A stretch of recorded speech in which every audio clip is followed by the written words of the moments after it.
You're listening to the Under the Ring Report, a weekly podcast that asks the question, why pro wrestling? Here's your host, John the Flesh Wound. And welcome, wrestling fans. It's episode 18 of the Under the Ring Report. Once again, I'm going to get in the Under the Ring Report archives, and we go back to February of 2000, where we talked to the whole effing show, Rob Van Dam. This was right after he broke his leg in January of 2000, working for ECW, so we talked to him about his recovery and his thoughts on WWF and WCW and a wide range of subjects that Rob has no problem talking about and telling you pretty much how it is. So enjoy this episode of the Under the Ring Report with Rob Van Dam. Under the Ring Report interview. Question you're probably sick of hearing about anyway, but we'll go about the injury. Yeah, the biggest news when it comes to RVD, of course, is my injury. Yeah. I have a fractured fibia at my ankle joint. This happened 3 weeks ago. I've still got 2 more weeks at this point till I can begin to put some weight on it. And I'm looking at probably another 9 weeks from now until I'm back in wrestling condition. Okay. This adds some controversy to the World Television title, of course. And the controversy I have been seeing on TV just like all the other fans. I don't have the inside scoop on what ECW's plans are with the television title. Mm-hmm. My plans are to keep it. And being the current longest reigning champion in the business, and I never thought that I'd reach 2 years holding the TV belt by taking some time off. But at the same time, in the big picture, after I've held the belt for 2 years, 3 years, 10 years, I don't think anybody's going to look at a small, a few weeks period when I didn't defend the title. Oh, I don't think so at all. Now, it was April 1998 when you won the belt, correct? That sounds right. From Bam Bam Bigelow. That's right. And, it's been a great run for you so far, except for, a couple things here and there with the injury and all. Right. And, it's been great. Everybody wants to know when's Rob Van Dam going after the heavyweight. Yeah. They wanted to know that long ago when Taz had the heavyweight title. Mm-hmm. And then when I finally did have my match with Taz, he'd already dropped the heavyweight title, so it wasn't what everybody expected. It was Taz's match on his way out. Mm-hmm. He was already facing the door on the way out. And then now Mike Awesome has the heavyweight title. Everyone wants to see me go after it, kick his ass and get the title. The heavyweight title in particular has never been a goal of mine. I've been proud to make the television title the most prestigious title in the company. Mm-hmm. The television title is it's the belt that's put up on the best matches every night. When the fans hear this match is for the World Television title, they get excited because they know this is when they get their money's worth. That's true. I have no doubt that once I had the heavyweight strap, that it would get the same respect as the TV strap. Possibly more. The fans would still have that same expectation of the best match of the card because I'm coming down with the heavyweight belt. I'm more interested in beating Mike Awesome's ass than I am in taking the heavyweight title. Of course, it'd be it's prestigious, it's Mm-hmm. an honor, all that. But it's there whenever I want it, and I think that most people agree with me that there's never going to be there's not a challenge keeping me from getting the title. Mm-hmm. Not to take away from Mike Awesome, he's an incredible wrestler. Definitely, I mean I'm impressed with him. He's a big dude, very huge. He's impressive to look at with the big muscles. He's strong, and he can move for such a big guy. I can't believe the jumps that I see him do off the top rope out to the crowd or over the fence. But nonetheless, the heavyweight title is there whenever Rob Van Dam wants to take it. And with ECW growing the way that it is, I would enjoy having my reign as the heavyweight champion when all the eyes are looking at ECW. That's true. Which is just a few months down the road because right now we're turning heads towards us, and WCW is definitely turning heads away from them.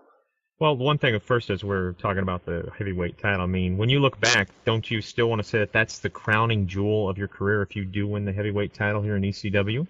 Well, I have no doubts that will be something that that I'll be able to add to my resume.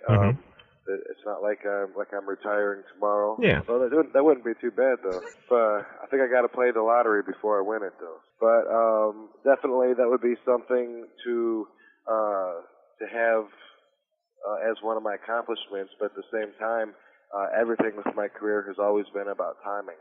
Not just my career, but everything in life. But especially with my career, I've trusted my knowledge for timing. And that's why long ago when everyone was like, look, there was a point where WCW wanted me to sign with them, WWF wanted me to sign with them, ECW wanted me to sign with them, All Japan Pro Wrestling wanted me to sign with them, all at the same time. And I decided that the best thing for me to do was to stay in ECW where I would be best showcased. Now with ECW being although at the time definitely considered the smallest pond out of the three, that gave us the most room for growth, and we're closing the gap quickly. WCW's falling. Oh, definitely. My goal has always been, my plans have been, instead of going to one of the top two groups, bring ECW up so ECW's one of the top two. That way I'm still in the driver's seat of the company. I'm the big fish in the small pond, even when the pond gets bigger. And ECW is definitely the home for me. Well, I mean, you spent a little bit of time in WCW and the WWF, correct? Correct. And, I mean, right now, I mean, you look like a genius because, you know, you've been in ECW since '96, and your stock just keeps rising. And the thing I noticed, too, is that there's been a lot of wrestlers from ECW jumping to the big two lately. You know, and you stay there, and I think a lot of people kind of wonder, you know, well, why would Rob Van Dam stay there? And you just explained that, but also, is it also in the back of your mind that maybe you might fall the same fate as some of these other guys that have went to these other federations where they end up getting buried? That's always a factor. It's always a great possibility, and the control that I have over what I'm doing right now is irreplaceable. When I was in WCW, this was back. I joined in '92. I was there for 5 or 6 months. I quit spring, early summer of '93. And during that time, I was a lot greener to the business. It was a good experience for me. Yet at the same time, I saw that I didn't like what was happening to me there. Started out with Bill Watts was the promoter when I got hired. He liked me, and he was doing some good things with me. And then I went to Japan for my first tour. Came back, Ole Anderson had taken over. He didn't have the same interest in me. Yeah. So then I saw how my lack of being used properly, and I needed to get out of there before my value diminished. So I went straight to the independent scene and capitalized on it, which was great. Now in WWF, I was there only 4 matches. Yeah. And it was amazing that in 4 matches I could already see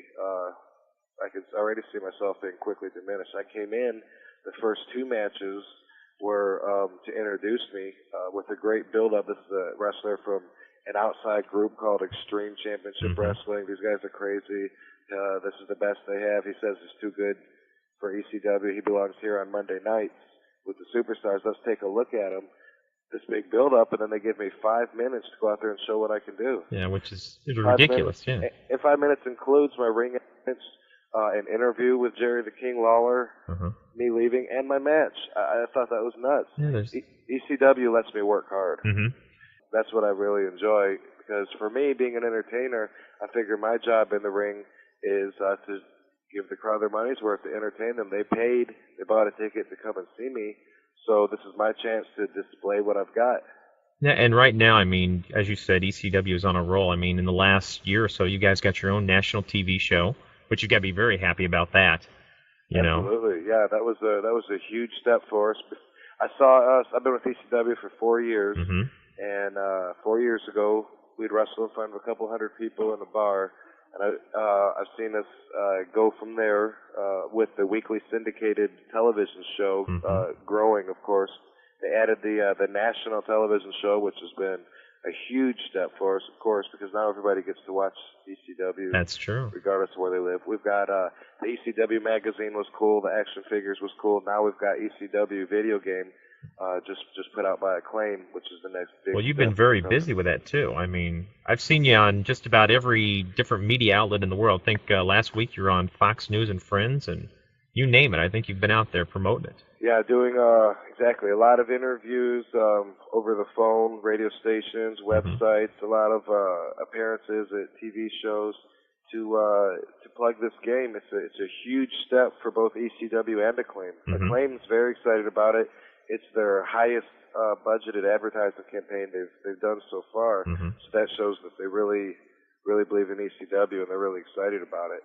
It's also the first wrestling game with a mature rating, so it's controversial, and that's of course because of the extremeness of it. Yeah. I mean, there's blood on it. You fight with cheese graters, all kinds of stuff. Oh my gosh, well, that sounds awesome. Yeah. I'm not very good on video games myself, so I can't compare it to a lot of the other wrestling games that are out there, but I know that it's Acclaim's newest one. And they've got I believe 4 ECW games lined up, so this is the first of many of a big plans, and we're all excited about it. Well, I mean, everybody there's got to be real excited because, you know, as you said, WCW is pretty much dropping itself left and right like a sinking ship, and this could be you guys' chance to take over the number 2 position. And I'll say right now that I've always said that I definitely plan on doing that. Definitely plan on taking over. Everybody says WCW sucks right now. Oh.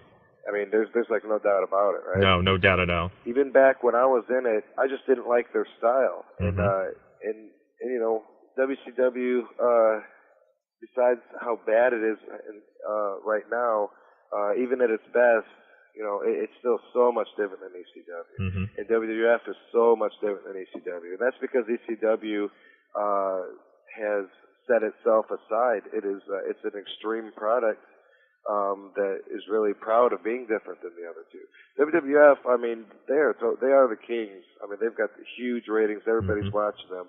But to be honest with you, I'm a fighter, and in the ring, when I'm in there for 30 minutes and I leave and I'm pulling splinters out of my face, my outfit's all ripped up. I've got beer and dirt from the ring floor all over me, and my hair's all over, and I just want a hard-fought match for going 30, 35 minutes, and the crowd's chanting, ECW, ECW.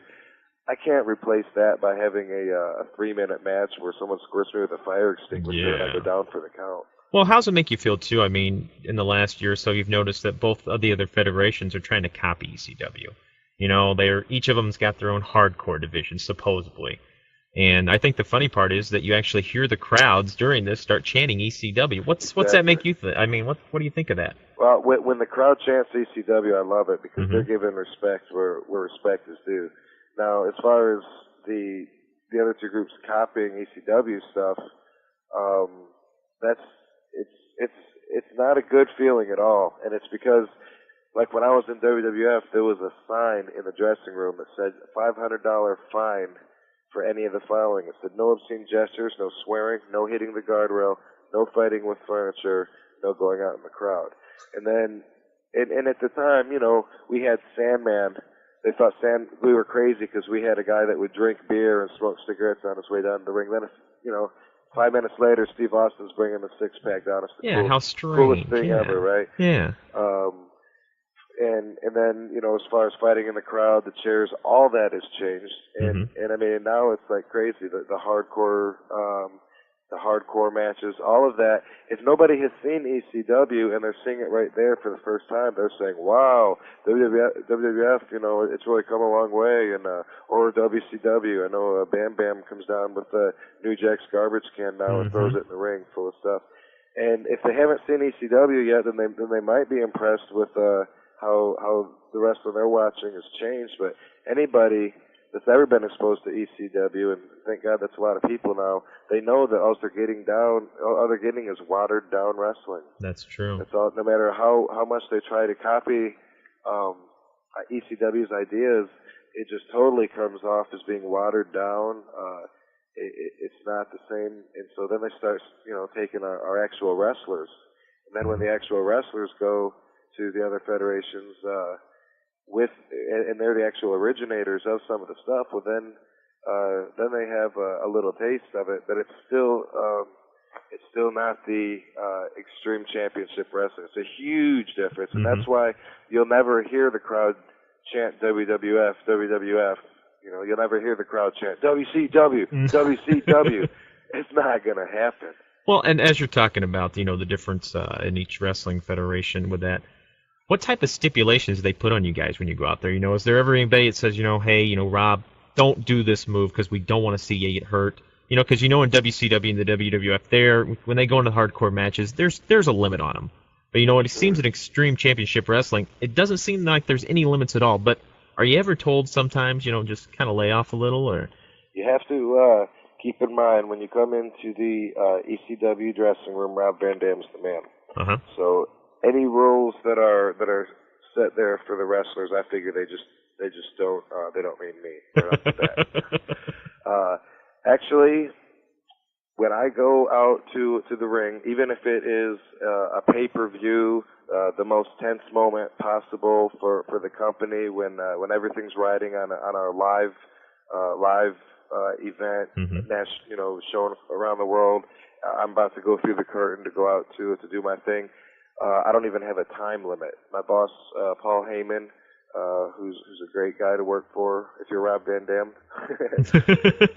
he tells me right before I go through the curtain, go out there and steal the show. That's all he says. That means if I think 10 minutes is good, that's fine. If I think 25, 30 minutes is appropriate, if I think going over the guardrail into the crowd is appropriate, that's okay. That's all my decision when I'm out there. In ECW, a lot of the decisions are up to the boys. Really? A lot of the angles that you see in the ring, for instance, a lot of that is spontaneous. It's not set up in the back with the suits. It's just stuff that's out there. I mean, way back when I didn't shake Sabu's hand back in '96 when I came into ECW, and it started this huge series of matches between myself and Sabu, and it started the whole respect thing. That was just something I did. I was supposed to shake his hand after a match, and I chose not to shake his hand. And if you were working for one of the other companies, something like that, oh my God, they got to go through 3 or 4 meetings. They got to have board meetings. They got to fly in people to decide stuff like that. And a lot of the guys, sure. I mean, ECW isn't just a bunch of no control, a bunch of maniacs running around. It's not like that at all. It's very organized.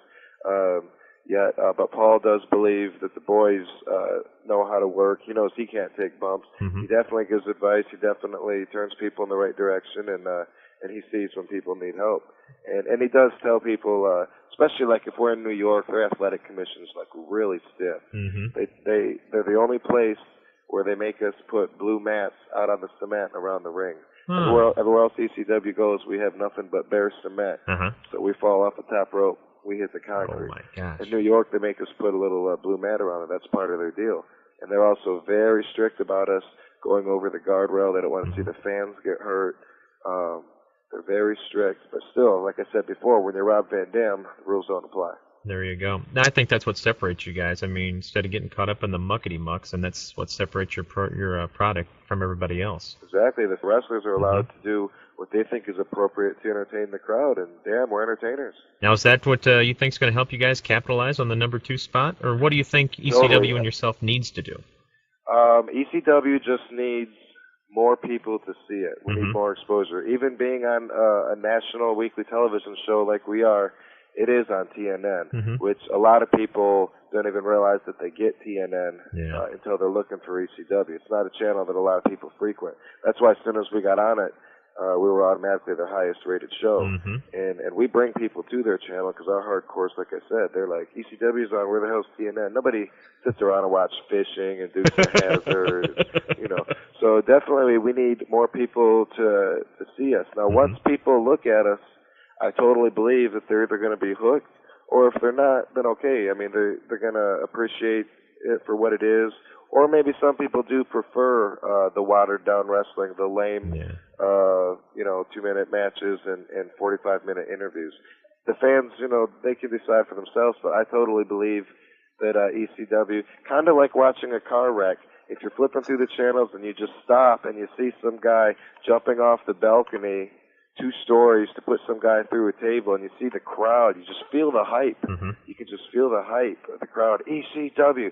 Someone's flipping through the channels. They got to stop on that for a minute. Oh, heck yeah. And they're probably going to like it, and they're going to watch it. So most people that watch ECW, they get hooked on it. If they've never seen it before, they're, oh my God, I didn't know anything was out there like that.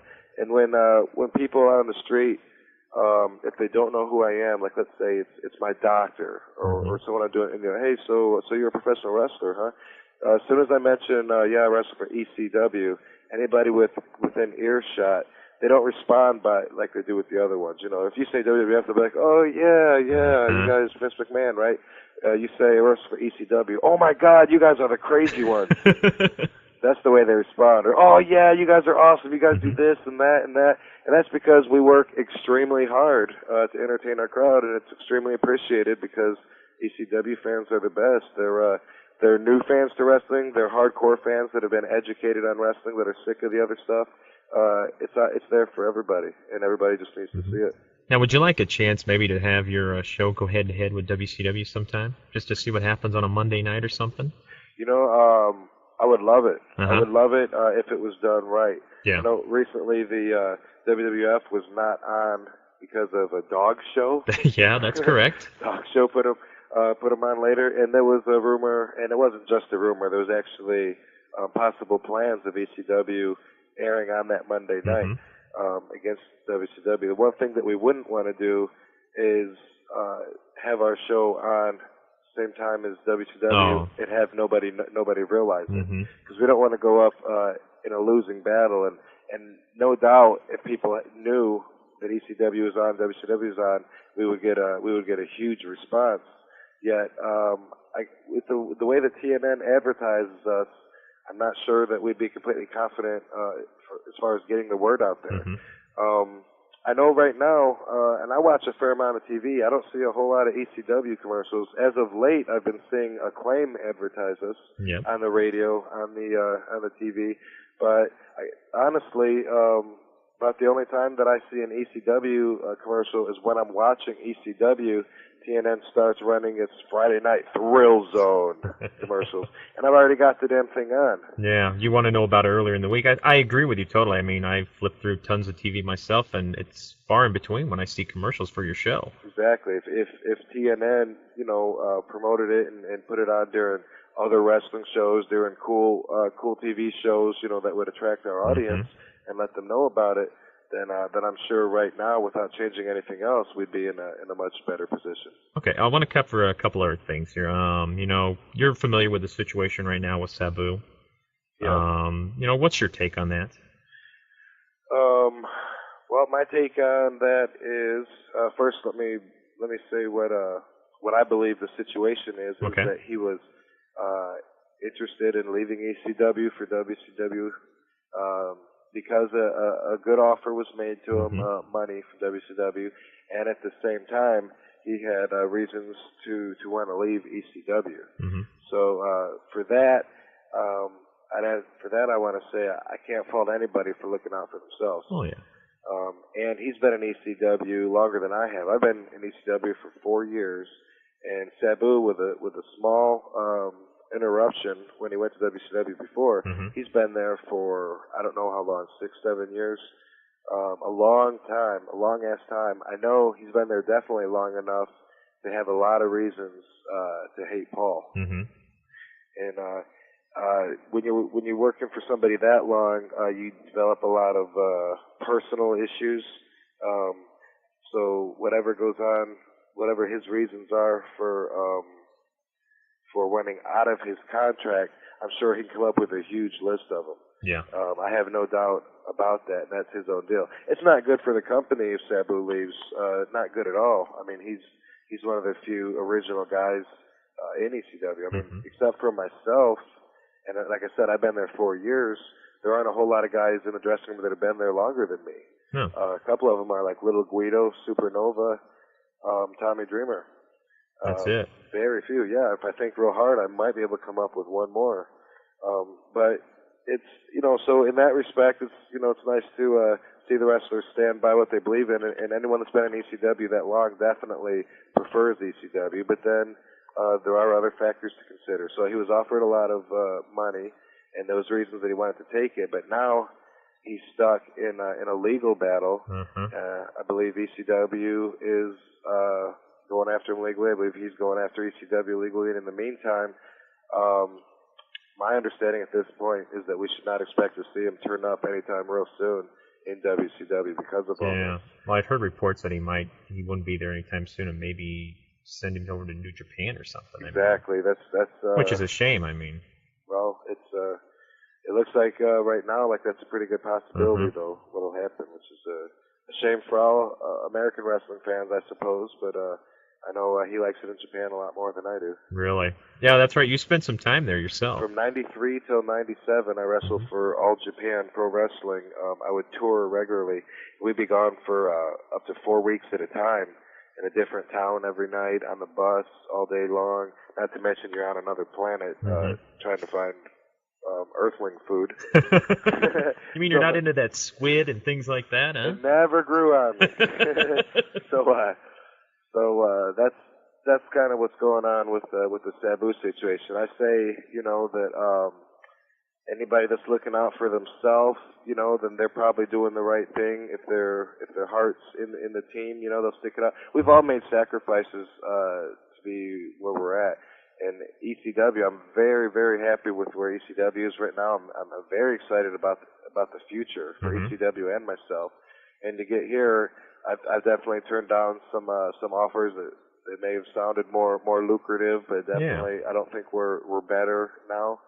And there was a time when ECW wasn't doing so well, where a lot of the guys were quitting because we're having problems with checks and stuff. This was a couple of years ago. Something completely in the past now. It was something a lot of guys didn't think they were going to get through and marched off. It's something that I said this is going to blow over and it's going to be worth it. Definitely was. And, and right now, I'm doing just like anybody that's considering other offers because I'm looking out for myself. That's why I'm here, because I know that ECW is the best place for Rob Van Dam. It's where I'm best showcased. I've got the best commentator, Joey Styles, calling all of my moves, and Cyrus explaining to the fans, the difference between Rob Van Dam and everybody else. I've got the best genius booker, Paul Heyman, running the show, and definitely what I've got right now is irreplaceable. Well, and another thing too, I mean, as we're talking about people jumping back and forth, it's got to be good for you to see some of the guys that had left, like Sandman, Raven, these guys coming back to ECW, because that helps the fan base that were relating to these guys. Hey, they're back. That helps just boost your company up more. Absolutely. And we've got other guys out there being released left and right. What do you think about Shane Douglas maybe coming back to ECW? I know he burned a lot of bridges, but I don't believe that Shane would come back with arms extended, for a big hug. I don't think he'd have a very warm welcome coming back. And at the same time, I don't think that he can wrestle up to the standards which are now set for ECW's wrestlers. That's true. He was the franchise, no doubt about it. That was long ago. And his name is mentioned a lot when people ask me now about the current status of the television title. I've had a lot of fans tell me that when Shane Douglas held the heavyweight title, he took like 24 months off. Well, hell, he was in that cast I don't know how damn long and still just out there toting the belt. I think for as long as I've known Shane Douglas, he's been in the cast. And to be honest, I take that as a warning, because I think that every time Shane gets hurt, he gets back in the ring and wrestles too quickly, and then his injuries become long-lasting injuries, injuries that don't go away. So like this thing on my leg here, sure, I mean, I'd love to jump right back in the ring, and all the fans, all the doctors, my boss, everyone's telling me, please do not get in the ring until you're back to 115%, and you can put this injury completely behind you, especially on my leg, at my ankle. I mean, I need that. I do a lot of flips, kicks, a lot of high flying, and I don't want to devaluize myself by wrestling a lesser style. I don't think that's even an option or something to even worry about. I'm just going to heal right, and I'm tough. I'm going to get in the ring and do it just like everyone used to see me do it, except probably in better shape.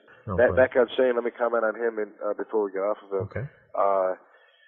the style that he wrestled back in the day when he was a franchise, ECW was a different company then. Mm-hmm. And I'd like to think that I had a lot to do with bringing the whole company up. I'm in the driver's seat, and I'm taking this company somewhere. Mm-hmm. And all the other wrestlers, whether they were green young boys at the time that Shane was there, and they've worked their way up now, like Dangerous Danny Doring, Chris Chetty, Roadkill, Nova. A lot of these guys are really coming up that have been there for a long time, and there's a lot of new guys that are coming in because they see that ECW is the place to be, and they're coming over. And the crowd has definitely picked up and definitely got used to the standards now. The crowd cannot wait to see somebody slips. They can say, "You effed up, you effed up." That's just part of our crowd, and that's part of that's part of being an ECW. That's the work rate that they demand from us. It puts a lot of pressure on us, and for myself, I have to say I prefer it that way. So if Shane comes back, I could picture him talking a lot on the microphone, standing there with his arm in a cast and running his mouth about how this is a house that he built, but I can't see him doing a whole lot more than that. Okay. And as you're talking about your injury, what do you think your return date might be? What do you got targeted? Well, I'm looking at about 9 weeks from now. Mm-hmm. So it looks like maybe sometime in April. Okay. I've got 2 more weeks so I can put some weight on it. Mm-hmm. Just went to the doctor yesterday to get some fresh x-rays, and I was hoping he'd give me some good news and shorten my my recovery time, but he said no. Overall, it's a 3-month process. Mm-hmm. Now, any plans maybe to be at the Living Dangerous pay-per-view coming up here on March 12th? Definitely. Alrighty. Absolutely. Although I have no idea what I'm going to be doing there. I'm definitely going to go to that and to the Philadelphia Arena show the week before. Okay. So it's not too convenient traveling on crutches when you can't walk, but a lot of people can relate to that. Oh, yeah. A lot of listeners for sure. So I'll be there. I'll still be Mr. Pay-Per-View, but don't expect to see me hitting that top rope 5-star splash. Alrighty. And one last thing here. Any last words to the fans out there of Rob Van Dam? Just that I appreciate all the support. RVD fans are the best. I believe that my fans are totally real, and that's why I read the mail on the webpage, because even if I don't have time to respond to all of them, it means a lot when they're like, "Hey, Rob, you're the best. I've been watching wrestling 50 years and never seen anyone, like you puts that much effort in," telling me how I've helped them through difficult times in their lives. Crazy stories. From having terminal illness to car accidents to just whatever. And they're talking about how I've helped them believing in me and watching me entertain them. And they knew that no matter what was going on, that when I came to the room, or when I came into the ring, no matter what was going on, they knew that they were going to be getting the whole effing show right there. Wow. And that turned them around. And the fan mail, it really does touch me. I read it, and like I said, I believe my fans are real, and I appreciate everything that they do. I appreciate them standing by me, and also at the same time, I can't blame them, because out of all the wrestlers, I'm my favorite too. Because I'm so damn cool. There you go. Rob, thanks a lot. I tell you what, we wish you a speedy recovery so you can get back in that ring. Cool, 420 out. And that's going to do it for this week's episode. Thanks a lot for joining us. If you haven't, make sure to check us out on Twitter at UTRR Podcast. You can also find us on Facebook or visit the website undertheringreport.com. Thanks a lot for joining us for the Under the Ring Report. You're listening to Under the Ring Report, where you can hear everybody's favorite wrestler, that's me, Rob Van Dam, the whole effing show. Thanks for listening to the Under the Ring Report. Please visit undertheringreport.com and subscribe for free so you can listen every week to the Under the Ring Report.